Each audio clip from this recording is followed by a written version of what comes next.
Hello and welcome to English with Agari Bridget. In today's video, we're going to learn how to write a report step by step. We're going to look at the macro, that is the long, detailed, sophisticated form of writing a report. If you're new, please endeavor to watch the first part of this video. In this video, we've learned how to write report. We already know what report writing is.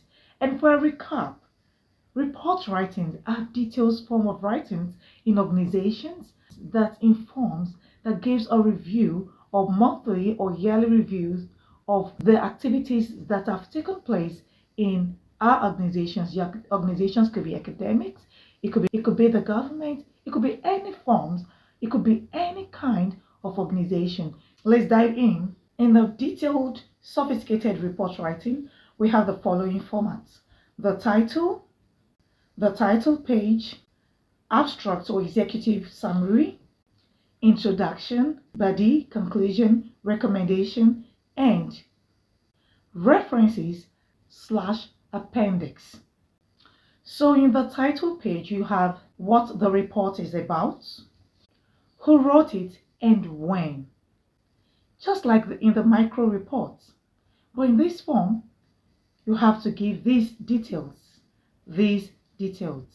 So let's look at this business sample format of a macro report writing. Yearly sales reports. Company, Bridget's Electronics. Quarter, first quarter, second quarter, and third quarter. That is from January to December. The executive summary. The next subheading is the abstract or a quick summary of your write-up. You can write abstract or executive summary. Here, you give a quick overview of what you're about to write. For example, Bridget Tech Electronics recorded strong performance throughout the year 2025 with total scale of $150 million, marking 50% increase compared to last year, 2024. Then a table scale is given where the records are broken down, 2024 records as against 2025 records. And then the next subheading is the introduction. Here you tell the audience the purpose and background of your report writing. And why is this report important? The next part is the body of the report writing, where you have the main content, the facts, analysis, data, organized in sections. This is similar to what we earlier said in our previous video on the procedures, that is the body of the report writing. Here you can itemize them, you can give it in the specific format according to your company rules, writing rules.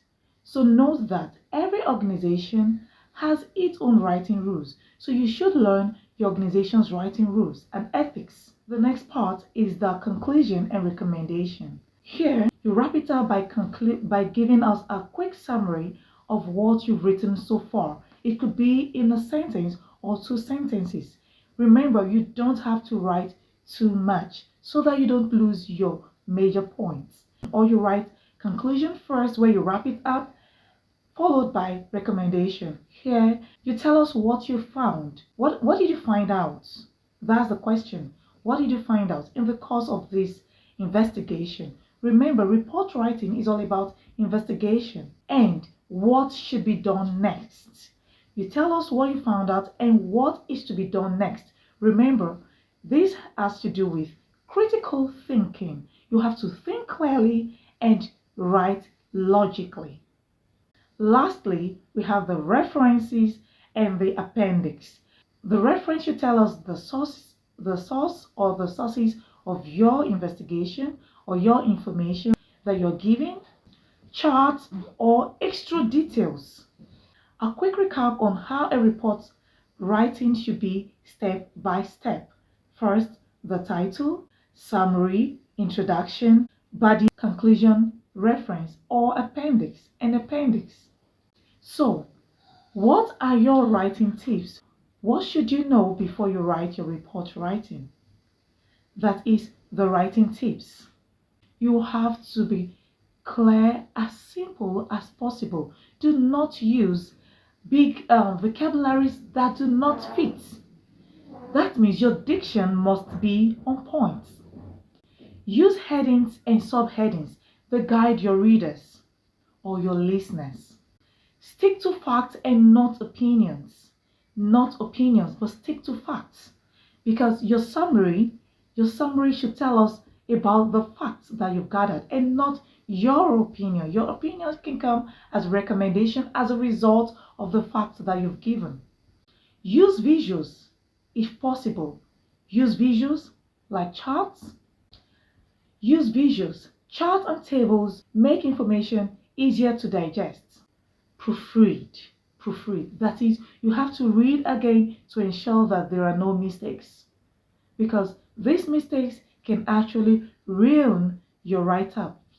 So, what are the common mistakes that we can make in report writing? Don't fall into these traps. First off, do not write excessively or irrelevantly. Just because you want to prove to us that you know how to write, do not try it. Do not ignore structures. I gave you structures earlier, do not ignore them. Do not forget your audience. Remember the readers or your listeners. Do not forget your audience. Remember you're writing to inform and not to confuse. So, that's how to write a report. If you found this useful, if you found this informative, remember to like, share, subscribe. If you haven't subscribed, please do so now. And remember to share this video to many human resource managers out there. So, thanks for watching and see you in my next video. Remember to watch the previous video on the micro teaching, on the micro form of report writing. Thanks for watching and see you in my next video where we talk about other topics. Bye-bye.